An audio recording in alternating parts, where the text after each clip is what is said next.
Let's see the question, the term number of years purchase. Number of years purchase का क्या मतलब होता है? तो इसका मतलब ये होता है कि बिना कुछ करे भी तुम्हारी कंपनी कितने साल तक गुडविल अर्न कर सकती है, कितने साल तक प्रॉफिट अर्न कर सकती है, ठीक है, तो वही उसकी गुडविल हो जाती है। मान लिया मैं आपको एक बताती हूँ, ये एक एयरटेल कंपनी है और ये एक BSNL कंपनी है। तो BSNL कंपनी एयरटेल को ना टेक ओवर करना चाहती है। टेक ओवर का क्या मतलब है कि ये इसको खरीदना चाहती है। अब इसके जो 3 साल के प्रॉफिट थे, इसके जो 3 साल के प्रॉफिट थे वो थे इसके 50,000, 60,000 और 40,000। ये इसके प्रॉफिट थे, ठीक है। यानी फर्स्ट ईयर में उसने 50,000 का अर्न किया, सेकेंड ईयर में 60,000 का और फोर्थ ईयर में 40,000 का।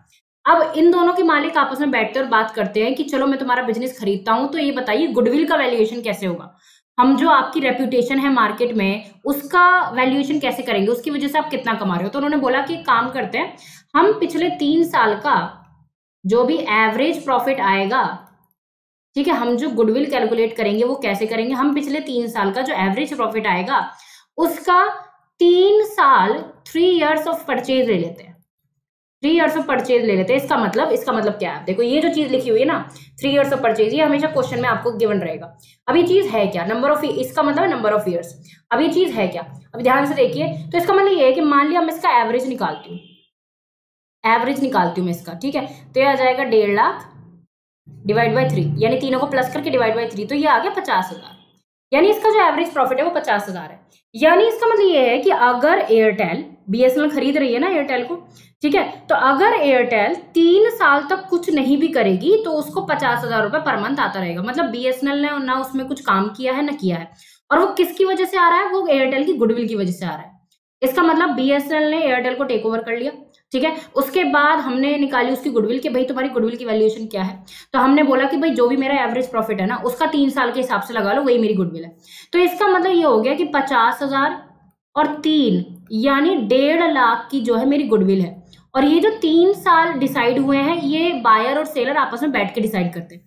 यानी एयरटेल और BSNL के मालिक आपस में बैठेंगे और बोलेंगे बताओ भी तुम्हारा अगले कितने सालों तक तुम्हारा प्रॉफिट बिना कुछ करे आता रहेगा।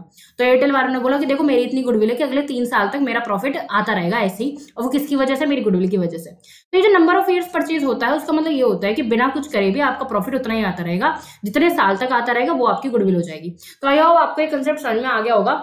इसका फर्स्ट वाला ऑप्शन सही हो जाएगा, the number of years during with the purchaser of goodwill expects that the profit due to goodwill is likely to arise in future। देख रहे हो यहाँ पर परचेजर कौन है? BSNL है यहाँ पर परचेजर।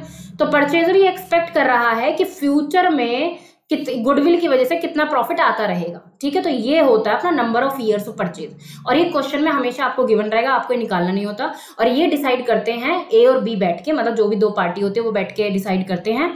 और ये कुछ भी हो सकता है, 2, 3, 4, 5 कुछ भी हो सकता है। तो इसका मतलब ये होगा कि अगले 5 सालों तक आपकी गुडविल की वजह से इतना एवरेज प्रॉफिट आपका निकलता रहेगा और वही आपकी गुडविल हो जाएगी। So I hope this is a proper explanation to this question.